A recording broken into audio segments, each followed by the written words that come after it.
Oke, bismillahirrahmanirrahim. Assalamualaikum warahmatullahi wabarakatuh. Waalaikumsalam warahmatullahi wabarakatuh. Ya, rekan-rekan didik semua yang kami muliakan, alhamdulillah kita berjumpa lagi di channel saya Pradanawan Abdul Ghani dalam program Bidik Bincang Pendidik yang akan berbincang-bincang bersama rekan-rekan pendidik tentunya yang inspiratif. Dan pada episode kali ini kita akan berbincang-bincang bersama Pak M. Abdul Malik. Ya, saya panggil Kang Malik ya.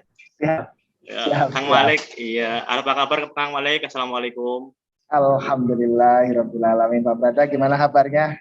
Alhamdulillah sehat. Ya teman-teman, Kang Malik ini adalah rekan saya waktu PPG dulu, PPG Dalzab tahun 2021 di Univet Sukoharjo. Beliau adalah salah seorang guru di SDN Kemurang Wetan 1, benar Pak Malik? Betul, ya. Betul Pak. Kemurang Wetan 1, Kecamatan Tanjung, Kabupaten Brebes ya Pak? Siap. Iya, oke. Ya rekan-rekan. Iya. Ya teman-teman dan Kang Malik, sebelum kita mulai bincang-bincang kita, perkenalkan saya untuk menyampaikan rasa duka cita yang mendalam kepada saudara-saudara kita yang menjadi korban bencana gempa bumi di Cianjur. Ya, semoga yang menjadi korban meninggal diberi tempat yang mulia di sisi Allah Subhanahu wa taala. Korban luka-luka semoga segera Allah sembuhkan, dan yang lain terutama kita semua semoga selalu dalam lindungan Allah Subhanahu wa taala. Ya. Kang Malik, lagi sibuk apa nih? Biasa di kelas. Ini maaf saya pakainya kaos. Kemudian hari Rabu. Hari Rabu itu hari pertama PJOK, kebetulan di sekolah tidak ada guru olahraganya. Iya, sama ini Pak, saya juga sama olahraga, kebetulan di kelas 6 juga sama ini, hari Rabu Pak. Iya, alhamdulillah. Tapi saya pakainya kaos Pak. Oh iya. Jadi guru kelas nyambi guru olahraga. Nyambi guru olahraga juga, nggak masalah ini Pak. Nggak apa-apa. Saya juga kalau hari Jumat itu ada jadwal tersendiri. Untuk hari Jumat pagi itu guru-guru diperbolehkan menggunakan kaos olahraga, karena memang ada agenda di Kabupaten Pati itu setiap hari Jumat pagi untuk mengadakan kegiatan ya semacam senam atau olahraga maupun kegiatan bersih-bersih lingkungan seperti itu Pak. Sama berarti Pak. Iya. Terus juga seperti itu di setiap Jumat pagi. Iya, sama juga. Sama berarti Pak. Nah ini teman-teman, kalau saya ingat Kabupaten Brebes beberapa waktu yang lalu, saya itu sempat dibuat kagum oleh Kabupaten Brebes karena musisi internasional yang bernama kalau nggak salah Jordan Roots, itu keyboardisnya Dream Theater itu mengupload foto ini. Mantap ya. Ya, saat Dream Theater itu akan mengadakan konser di Solo, Jordan Roots itu keyboardisnya mengupload foto ini, dan itu membuat seantero jagat musisi Indonesia itu berdesak kagum karena Jordan Roots mengupload foto ini. Luar biasa, Brebes. Masya Allah, mantap. Itu telur asinnya bisa nyampe luar negeri Pak itu Pak. Iya, betul sekali Pak. Oke, Pak Malik, boleh diceritakan Pak awal bagaimana Pak Malik kan aslinya Cirebon ya? Aslinya Cirebon. Nah, kalau Cirebon saya ingin sekali berkunjung ke Cirebon. Pertama ketemu Pak Malik, ketemu Kang Malik nih. Yang kedua adalah pengen banget bisa berkunjung ke Pondok Al-Bahjah, pengen ketemu sama Buya Yahya kalau bisa. Insyaallah. Ya. Oke, Pak Malik, mudah-mudahan suatu saat bisa ketemu di sana Pak Malik ya. Siap. Ngaji ke Buya bareng nih. Ya, oke. Di Buya itu hari Minggu pagi. Iya, Minggu pagi. Saya juga pernah beberapa kali mengikuti kajiannya secara online. Iya. Pak Malik, tolong ceritakan dong awal Pak Malik jadi guru nih dari Cirebon, kemudian bertugas di Brebes. Berarti kan walaupun tetanggaan, tapi kan lintas provinsi ya Pak. Dari Cirebon ke Brebes nih. Halo Pak Malik. Oke, ya. Oke, gimana Pak? Jadi berawal jelas untuk guru. Ya, jelas Pak. Ya, oke, siap suaranya. Berawal saya ngajar itu berarti tahun berawal ikut-ikutan Pak Radap. Saya disuruh kuliah nggak mau. Ikut-ikutan. Setelah lulus itu, lulus sekolah SMA, disuruh kuliah nggak mau. Yeah. Akhirnya 2001 saya itu ikut nganter Bapak.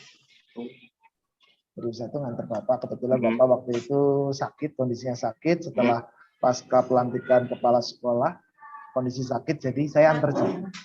Tapi karena kondisinya di desa di sana itu gurunya kurang, akhirnya saya pun ikut masuk di sana. Dan ternyata memang menyenangkan Pak Mada. Itu artinya berarti waktu itu masih Wiyata Pak ya? Belum Pak, itu saya hanya bantu-bantu. Oh, sama bantu-bantu aja di sekolah. Nah itu setelah 2001, saya 2014 akhirnya mulai saya sekolah D2 UT Pak. Oke. Dan saya pun memutuskan ketika sudah ikut masuk sekolah, saya tidak bareng dengan Bapak. Waktu itu Bapak alhamdulillah sudah sehat, saya pindah di SD Kemurang Kulon 1. Itu muridnya paling banyak sekabupaten Brebes Pak Prada. 611 ya masalah waktu itu. Kita masuk, karena waktu itu sambil sekolah, saya dimasuk di situ, belum ngajar guru kelas Pak Prada. Hanya ngajar bahasa Inggris, sama saya bantu di administrasi, di tata usahanya. Oh, TU-nya ini. TU-nya. Okay. Dalam berjalan waktu, lulus, itu ada pendataan dulu 2005. 2004-2005 itu kalau nggak salah itu, ada pendataan K2 Pak Prada. Oh, K2. Saya masuklah di pendataan, masuk database, itu pun masih lama prosesnya. Singkat cerita 2014 alhamdulillah SK keluar. SK keluar.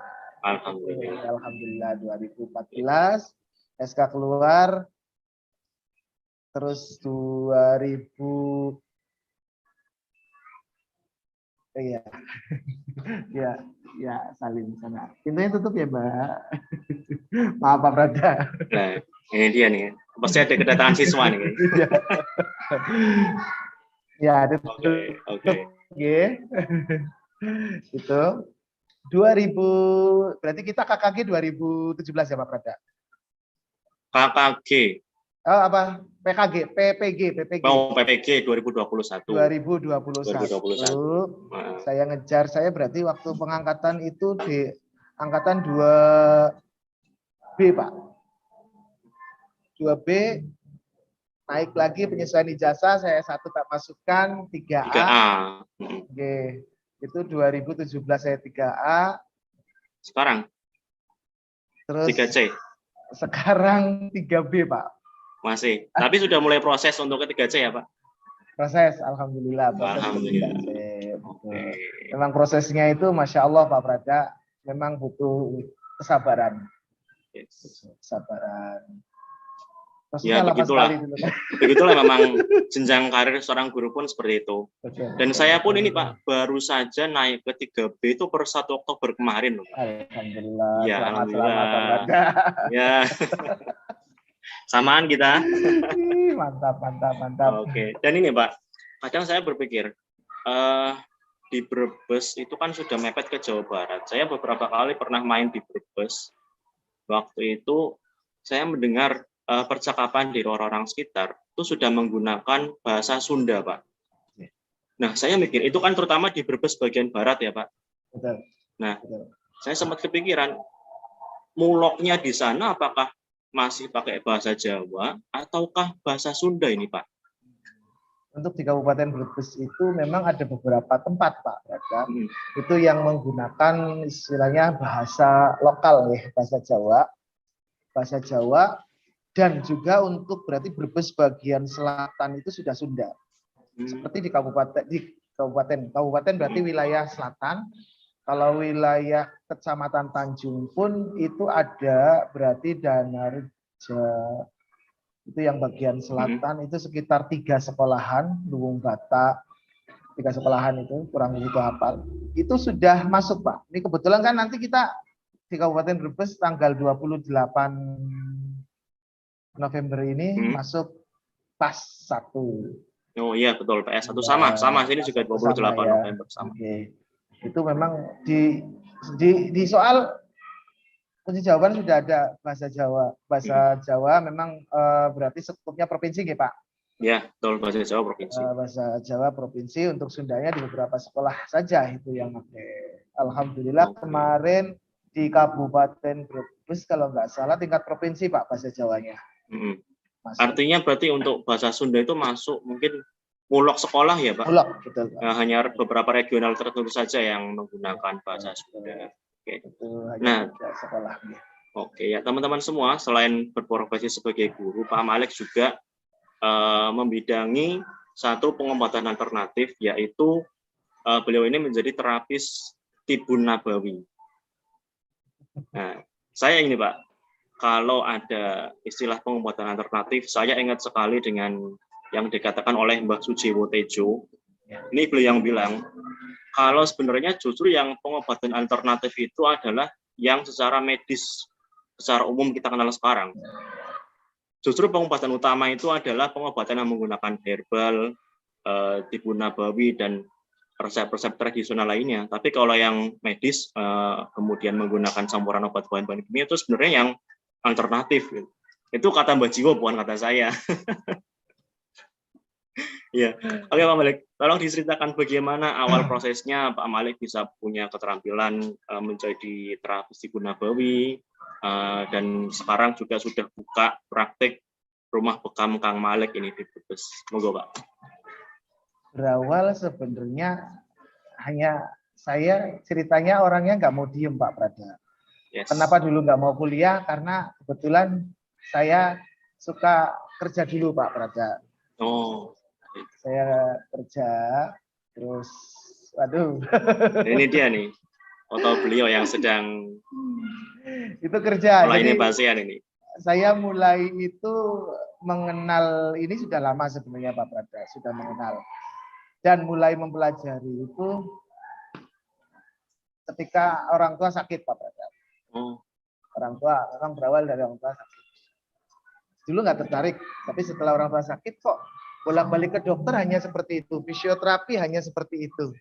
Sakit apa kalau boleh tahu Pak? Dulu ibu itu jantung Pak. Oh, bolak-balik di fisioterapi, di ini kayaknya masih belum ada perubahan. Ya. Tapi alhamdulillah setelah saya belajar, saya belajar pertama kali itu di pijat tradisional Pak Prada.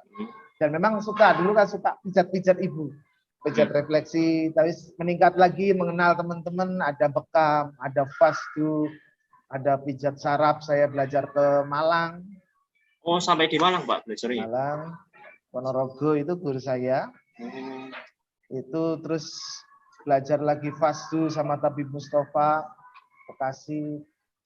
Terus belajar lagi kemarin saja hipnoterapi di Jawa Timur Pak Prada.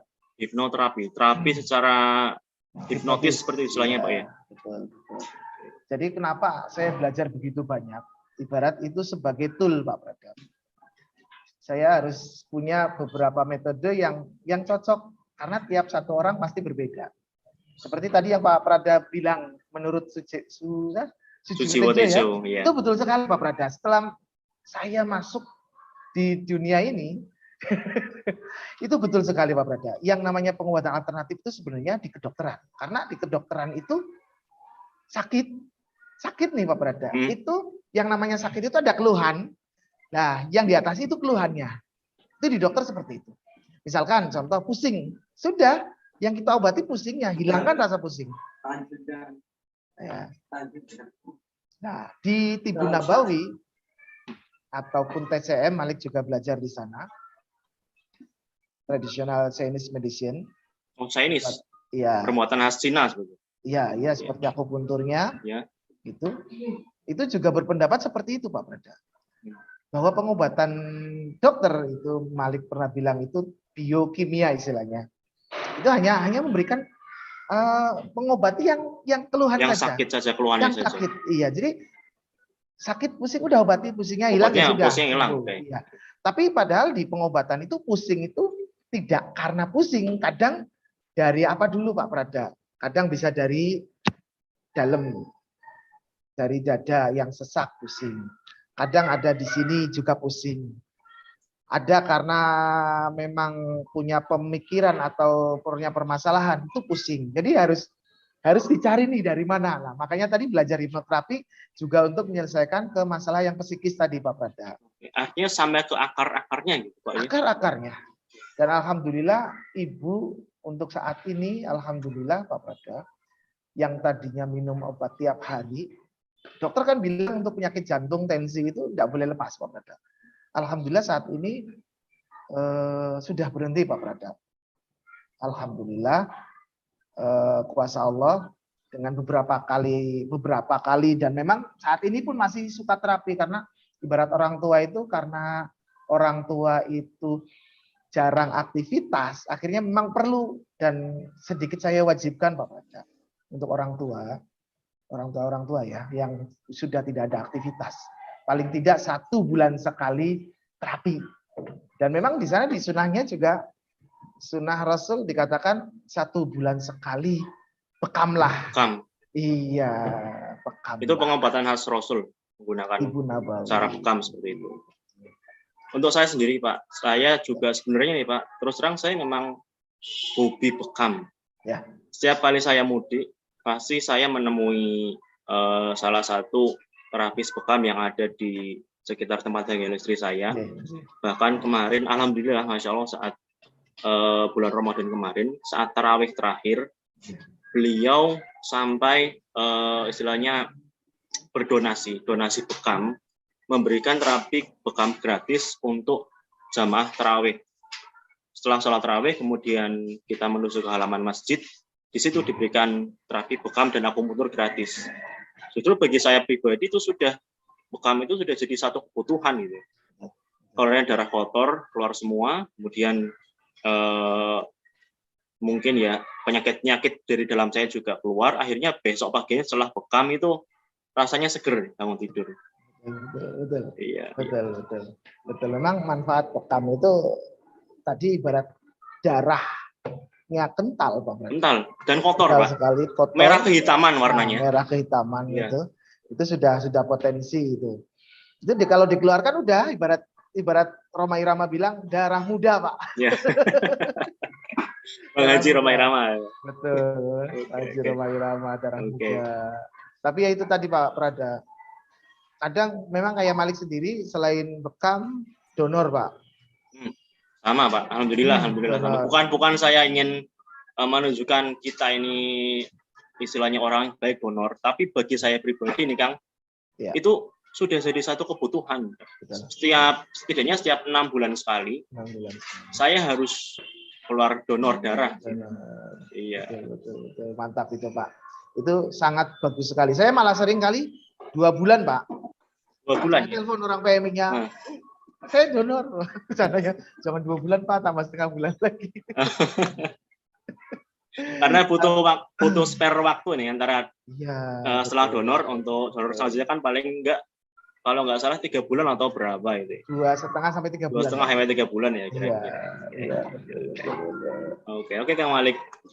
Banyak yang bilang nih Kang, kalau penyakit itu tidak hanya berupa penyakit fisik, tapi ada juga penyakit batin seperti cemas berlebihan, terlalu memikirkan sesuatu sampai berpotensi stres ya, kemudian menyimpan rasa sakit hati dan lain-lain. Intinya yang bukan penyakit fisik tapi penyakit batin. Bahkan konon katanya penyakit fisik itu timbul akibat dari penyakit batin.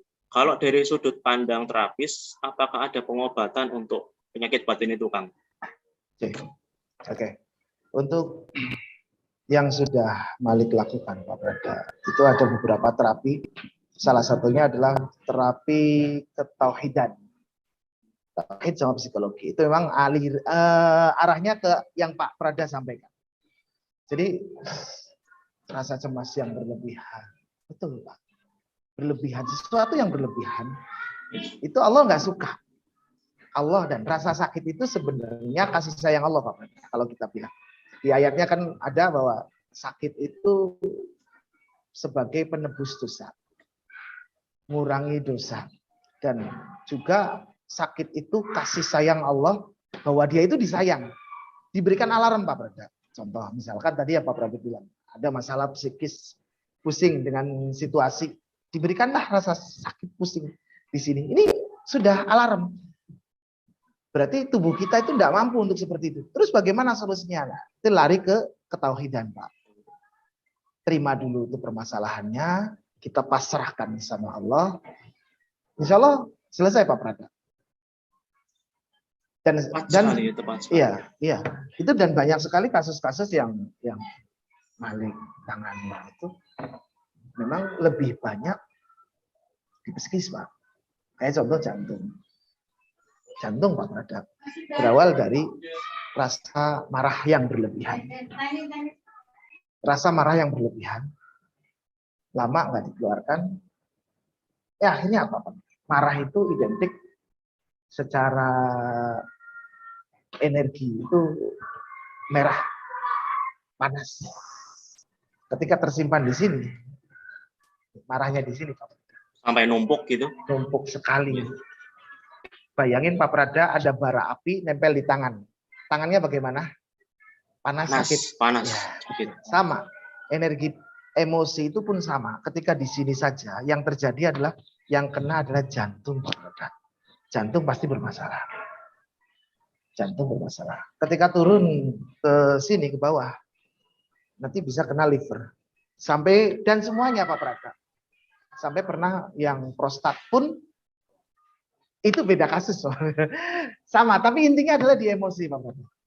Dan alhamdulillah untuk saat ini biasanya untuk yang kasus-kasus apalagi yang sampai bertahun-tahun tidak ada penanganan, biasanya adalah terapi tauhid dan terapi psikologi itu yang efektif. Yang jelas Allah memberikan, kembali lagi di ketauhidan, Allah memberikan rasa sakit itu pasti ada obatnya dan yakin. Tinggal kita bagaimana mencari solusi dengan tidak salah jalan. Kadang kita mencari solusi karena sudah kalut akhirnya dengan berbagai cara. Tapi nyatanya enggak Pak. Kayak contoh kemarin saya itu ada salah satu teknik namanya PAZ, Pak. Pengobatan akhir zaman. Pengobatan akhir zaman. Pengobatan akhir zaman ya. Namanya dari namanya serem juga namanya. Ya. Itu foundernya dari Jawa Tengah. Foundernya itu beliau itu berawal dia itu akademisi teknik pesawat, Pak. Itu makanya dia menemukan teknik biokimia bahwa segalanya di tubuh kita itu ada solusinya. Misalkan contoh di biokimia, contoh misalkan yang kasus jantung, kasus jantung, satu kasus jantung di pengobatan PAZ itu tidak ada sakit, Pak. Yang ada itu hanya tanda-tanda. Yang ada sakit itu di kedokteran. Hanya ada tanda-tanda. Misalkan contoh sakit di sini. Ketika diperiksa sama terapis PAZ, itu nanti ini termasuknya ototnya kencang atau ototnya lemah. Nah, nanti dicek. Jadi misalkan lemah berarti harus dikuatkan, harus dikencangkan. Misalkan kuat harus dilemahkan. Jangan sampai itu berpengaruh. Jadi ibarat tali, Pak Prada. Ibarat tali. Seharusnya seperti ini. Tali lurus. Tali lurus. Tapi ternyata dia tidak lurus, ya dibetulkan tali itu. Insya Allah dengan tali lurus itu di pengobatan PAZ itu tanpa operasi, ibarat statementnya tuh Pak, tanpa operasi, tanpa mantra, tanpa sirik, tanpa obat, selesai. Itu apa? Dari teknik pengobatan PAZ. Banyak sekali Pak Prada. Betul tadi di awal statement Pak Prada bilang Sujiwo Tejo itu mengatakan bahwa pengobatan alternatif yang sebenarnya itu di kedokteran. Betul Pak. Benar, secara medis.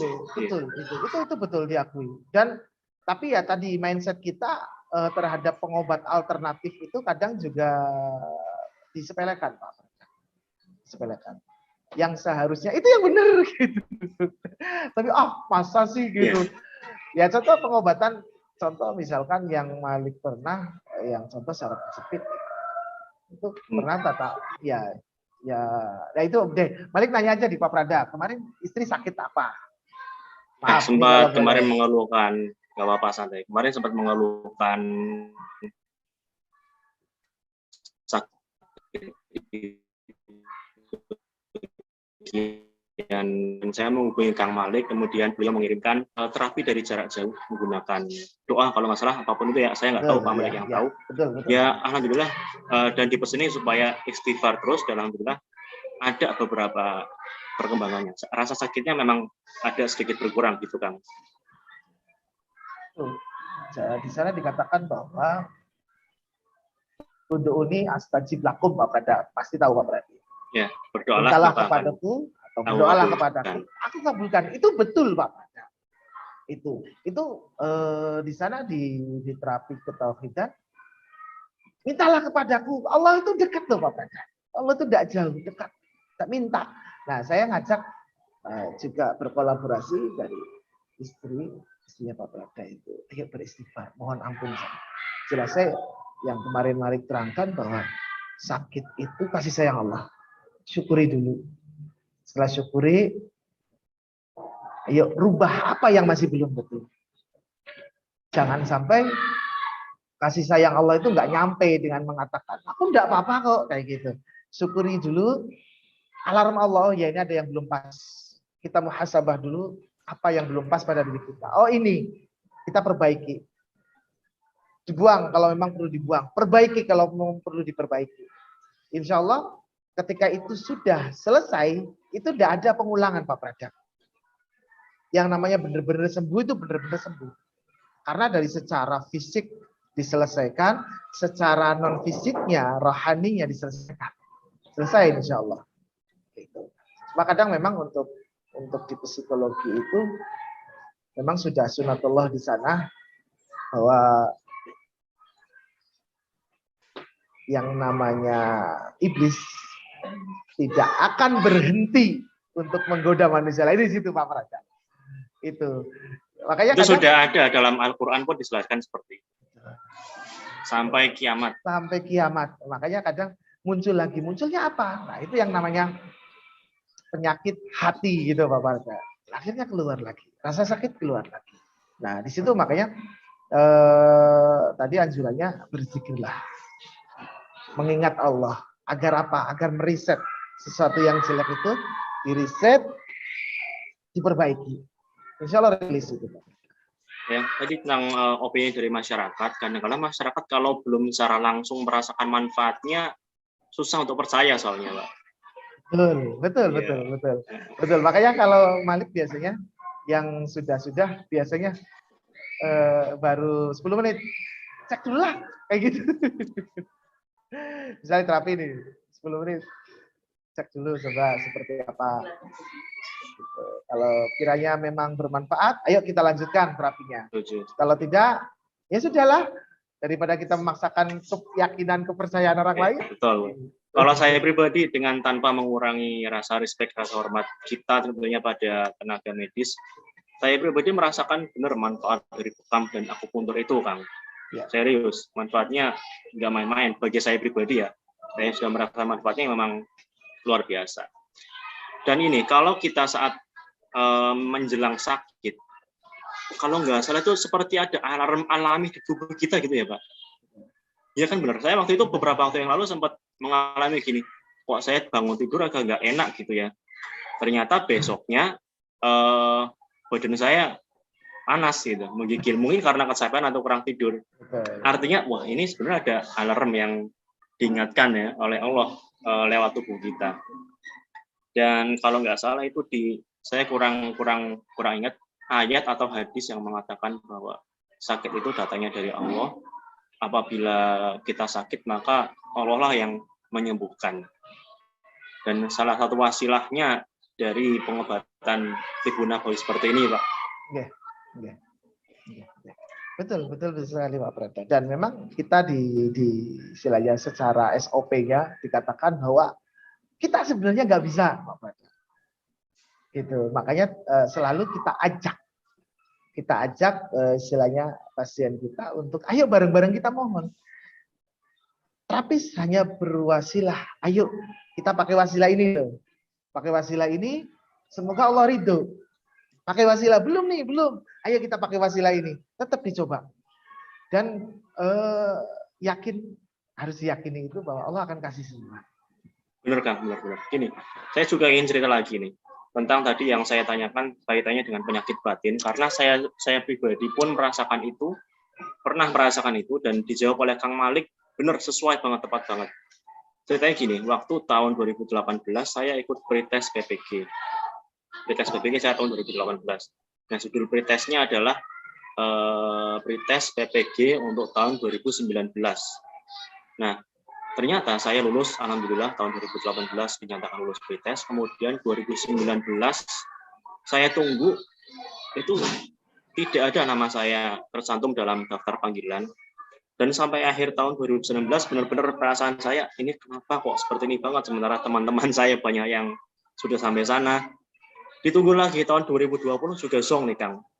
Akhirnya saya benar-benar merasa yang down, bahkan mungkin saya pun mengalami penyakit batin seperti yang tadi saya tanyakan ke Kang Malik.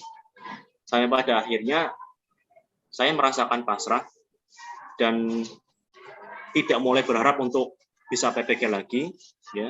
Dan semua saya pasrahkan pada Allah. Dan nyatanya, alhamdulillah, masya Allah, tabarakallah, bismillah, tahun 2021 saya keundang. Dan nggak main-main.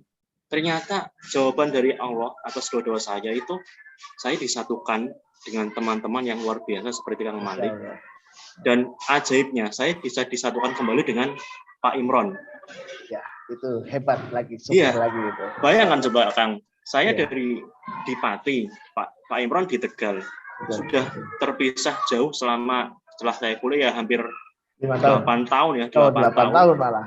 8 tahun, ternyata disambungkan lagi satu kelas, bahkan satu kelompok. Dan kepasrahan saya akhirnya dikembalikan lagi oleh Allah dengan sesuatu yang sangat indah. Dan kita tahu Pak Imron bersama kita semua, beliau kan salah satu pemecah masalah di kelompok kita kan. Kalau saya seandainya saya mungkin nggak dibarengkan dengan Kang Malik dan teman-teman, mungkin jalannya nggak semudah ini. Amin. Ya. Begitulah. Ya, amin. Dan saya rasakan memang teman-teman, alhamdulillah Pak, yang saya rasakan itu tidak seperti cerita teman-teman kita yang lain. Yang saya rasakan itu benar-benar teman kita itu satu kelompok, benar-benar nyatu, laki-laki perempuan, dalam artian bukan dalam arti menyatu, tapi secara pemikiran, ayo bareng-bareng, klop banget. Yang tidak bisa, ayo didorong. Yang ini tidak bisa didorong. Kurang apa? Ayo. Itu yang saya rasakan, masya Allah. Saya di PPG ini benar-benar, saya tadinya juga awal Pak Prada, mungkin Pak Prada kalau memperhatikan, saya sebenarnya malas-malasan Pak Prada. Maksudnya dalam artian aku apa ini tuh gitu. Tapi memang inspirating dari teman-teman, ya Allah, Pak Imron seperti itu, wah bagus sekali. Pak Prada seperti itu, Bu Andriana, Bu Daning, Pak Aan, ya Pak Prada. Kemudian disatukan seperti ini, diberikan kemudahan sampai kita meraih yang kita harapkan. Itu semua memang seperti tadi Kang Malik katakan, pasrahan kita pada Allah, dan Allah akan menjawabnya dengan hal yang sangat indah. Dan itu memang banyak yang nggak yakin seperti itu Pak Prada. Allah itu dekat. Di satu sesi terapi, kadang Malik juga seringkali, yuk sebelum kita terapi, kita muhasabah dulu. Muhasabah itu diam sejenak. Yuk ajak ngobrol Allah. Ada satu sesi seperti itu. Untuk apa? Untuk bahwa kita itu lagi disayang loh sama Allah. Sapalah Allah. Yuk. Gitu, Pak. Dan memang benar-benar jawab lah Pak. Asli itu memang Allah jawab. Dan dijawab dan langsung ini loh jalannya. Seperti itu. Dan makanya pentingnya di surat Al-Fatihah itu di ayat terakhir bahwa kejadian yang kita alami itu sudah ada loh. Sudah pernah dilakukan sama orang lain loh. Kita tinggal belajar. Pokoknya kita belajar dengan orang-orang terdahulu. Di situ. Kita belajar. alhamdulillah di dunia terapis ini banyak teman-teman Pak. Dari kita mau pilih mana nih, mau pakai jalur kanan kiri, itu di situ ujiannya di situ. Pakai jalur cepat atau jalur lambat, itu ada semua Pak Prada. Dan memang ujiannya di situ sama seperti sekolah gitu. Seperti itu. Kita pengen pakai inilah, pakai ini. Tapi memang ya alhamdulillah Malik diajarin sama orang tua. Nomor satu adalah ketauhidan, bagaimana bahwa kita itu diciptakan sama Allah dan dengan berbagai macam potensi dan manfaatkan potensi itu untuk orang lain. Bagaimana kita bisa bermanfaat untuk orang lain. Itu yang Malik pegang. Akhirnya walaupun ketemu dengan orang-orang yang memang tidak sejalan, ya sudah biarin. Kita hormati. Tapi tetap kita berjalan pada jalan kita sendiri. Setuju. Ya asal kita nggak merugikan orang lain, tetap go on. Kalau ini Kang, kalau pasien-pasien yang paling sering Kang Malik tangani dengan keluhan apa nih Kang? Yang paling sering Kang Malik tangani pasien dengan keluhan apa ya? Ini yang saat ini masih lagi tangani, alhamdulillah sudah mulai. Pasien pertama, stroke Pak Prada. Stroke. Pasien pertama, alhamdulillah udah rilis itu. Terus setelah rilis, udah lost contact. Kemarin ngabarin, katanya udah mendung. Gitu, udah mendung. Ini yang masih ditanganin juga, ada yang jantung, sudah di ring Pak Prada. Jantung sudah di ring. Pasang ring jantung. Pasang ring jantung. Udah ada lagi yang diabetes. Terus sama ginjal, Pak. Itu memang penyakit berat. Makanya kalau ditanya, kadang waktunya Pak Prada yang aku sendiri kadang bingung untuk menempatkan waktu. Kadang saya berarti di sini berarti kan sampai jam 2 Pak Prada. Pulang sampai jam 5 di rumah itu kadang asar. Nah, itu kadang memanfaatkan waktunya itu. Nah ini juga yang sebenarnya saya ingin tanyakan juga nih Kang, penasaran juga. Pasien kan pasti banyak nih, kemudian kerjaan di sekolah, oke lah kita ngajar. Tapi seringkali guru itu membawa pekerjaan dari sekolah, dibawa pulang ke rumah, itu sering banget seperti itu. Betul. Nah, triknya dari Kang Malik, kiat-kiat dari Kang Malik untuk membagi waktu itu gimana? Jelas, memang tidak mudah untuk itu. Tidak mudah. Jelas nggak mudah. Iya. Tapi komitmen memang tadi memang harus komit Pak, habis komit. Jadi pekerjaan sekolah. Kalau tidak selesaikan nanti malam itu biasanya saya. Karena yang penting selesai pekerjaan. Yang penting selesai. Kadang saya selesaikan malam setelah. Ini pun sebenarnya saya pun sebenarnya untuk terapi kadang nggak tiap hari memang Pak Prada. Hanya karena memang waktunya sedikit, itu pun banyak yang cancel. Maksudnya waktunya belum bisa mengatur waktu. Jelas nomor satu itu. Memang butuh komit. Kadang saya ke rumah. Saya lebih sering ke rumah Pak. Home care. Oh. Home care. Okay. Home care. Saya lebih senang ke rumah. Satu, silaturahim yang pertama. Kenal, ngobrol, baru nanti kita yuk apa nih yang jadi permasalahan, cari solusi di situ. Yang seringnya itu, makanya kalian hanya ketika ada waktu, ya main ke sana, ada ini nih gitu, ya sudah ke sana main. Kadang juga kalau memang itu paling sehari 1-2 Pak Prada. Nggak bisa banyak, makanya ini lagi cita-cita Pak Prada. Walaupun ia sudah ada klinik di rumah, tapi pengen punya tempat khusus yang saya itu tidak perlu bolak-balik. Insya Allah bisa Pak, saya doakan. Amin. Saya doakan, Insya Allah bisa. Bismillah. Iya, memang untuk terapis bekam Pak Prada. Sekarang memang terapis bekam ya, kita balik lagi di terapis bekam. Saya dasarnya adalah terapis bekam. Itu sekarang sudah hampir diambil alih Pak. Terapis bekam memang secara aturan di kedokteran itu bekam basah itu melanggar pasal pasal itu yang sekitar kalau nggak salah pasal 103 PP 103 itu yang bahwa tidak boleh selain dokter, selain tenaga medis itu minimal D3 mengeluarkan darah. Gitu. Tapi dari terapis bekam juga selalu bilang ini sunnah loh. Gitu. Yang kita jalankan sunnah. Makanya ada perkumpulan dokter bekam Pak Prada. Oh. Jadi dokter prakteknya bekam. Prakteknya bekam gitu. Makanya kita juga kayak terapis kita, alhamdulillah ada kita punya organisasi Pak Prada yang menyiapkan itu. Kita punya organisasi yang menyiapkan, kita bisa kok. Yang penting kita punya izin. Nah ini Malik juga dalam rangka proses perizinan dari organisasi kita, PIHASI, itu biar dapat izin, dapat rekomendasi, diajukan ke Dinas Kesehatan. Biar nanti keluar surat STPT, surat tanda praktek. Oh iya, surat tanda praktek sebagai satu istilahnya legalisasi gitu Pak. Legalisasi. Walaupun nanti prakteknya. Saya doakan selalu semoga selalu berhasil Pak. Amin Pak Prada.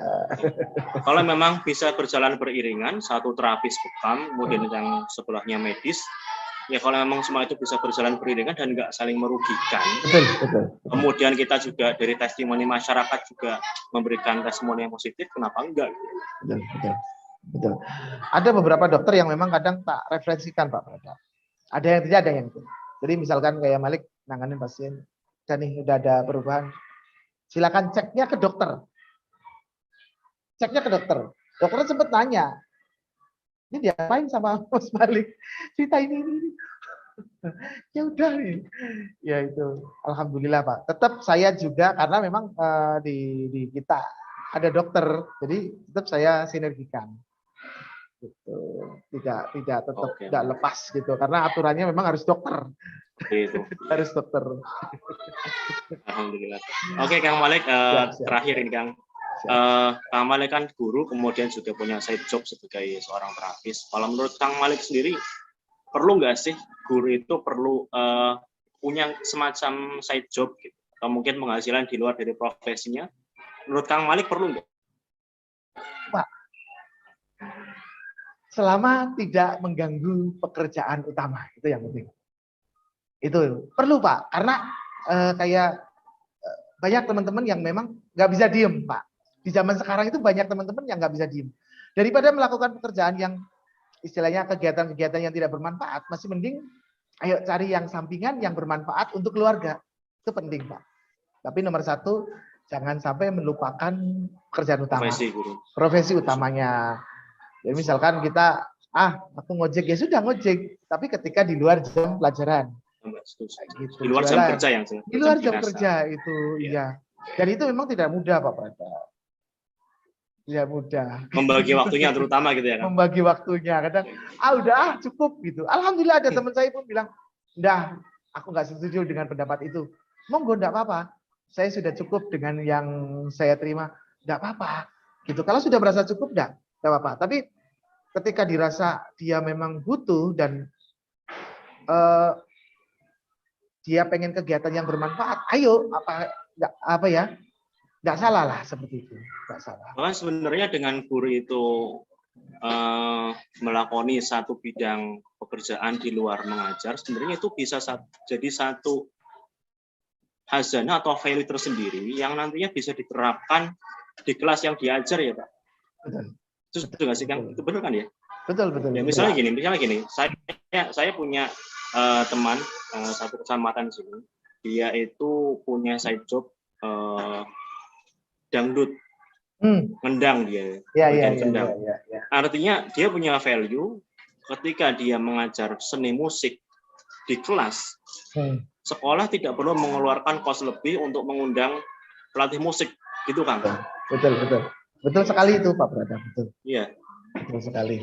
Dan tentunya juga nggak cuma kita bicarakan masalah uang, misalnya guru yang punya aktivitas di luar, misalnya di luar sekolah yang aktif di bidang organisasi, entah itu misalnya kemuhammadiyaan, gitu ya. Betul, kan banyak juga guru-guru kita, dosen-dosen yang sudah aktif di organisasi Muhammadiyah atau Ormas Islam seperti NU dan lain sebagainya, kan juga itu punya value tersendiri kalau diterapkan di kelas. Betul. Ada banyak teman-teman aku sebagai, ya memang kayak saya sendiri Pak Prada. Itu kan seperti melompat dari jalurnya guru, terterapis kan melompat. Ada beberapa teman yang memang satu jalur, pulang sekolah, ngeles, itu juga potensi banyak. Satu anak sekian, udah. Gitu. Tapi karena memang dari hatinya cocoknya di les gitu Pak. Ada teman lagi yang guru senam, dia pulang sekolah, keliling ya sampai malam ada. Dan tapi memang ya betul Pak Prada, itu ketika memang kecenderungan dia punya sampingan yang seperti itu, ketika dimanfaatkan di sekolah, bener bagus itu. Teman yang senam, ketika dia senam di sekolahnya rame banget.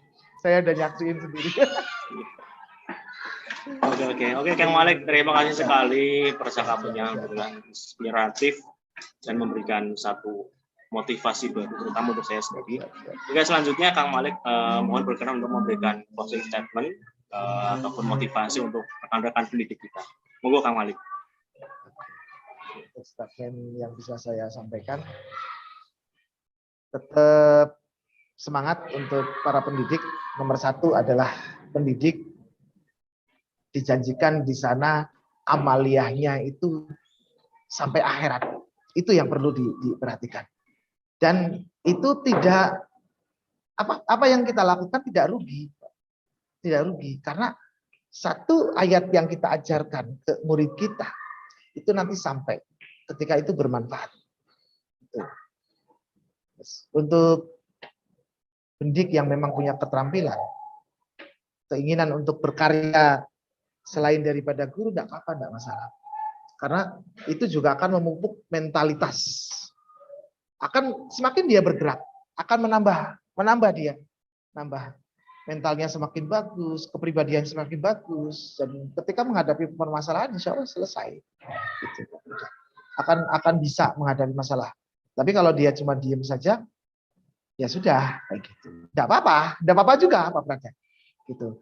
Tetap semangat untuk teman-teman yang pengen berkarya, apapun itu, niatkan untuk bermanfaat untuk orang lain. Itu cukup segitu aja. Oke, terima kasih sekali Kang Malik. Artinya yang kita lakukan di sini, kemudian kita menitipkan ataupun menyumbangkan ilmu kepada para siswa, memberikan ilmu pada siswa, mereka bisa menilai ilmu dari kita. Ketika itu masih digunakan, pahala kita akan terus mengalir. Gitu ya. Alhamdulillah. Oke, luar biasa. Nggak terasa ini sudah 1 jam pembicaraan kita. Baik, rekan-rekan pendidik, demikian perbincangan saya bersama Kang Malik. Apabila rekan-rekan merasa konten saya positif, bermanfaat dan inspiratif, silakan bantu saya mengembangkan channel ini dengan klik subscribe, like, komen, dan share video ini. Amin. Baik, Kang Malik, sukses selalu. Siap. Titip salam untuk rekan-rekan guru di sana, juga titip salam untuk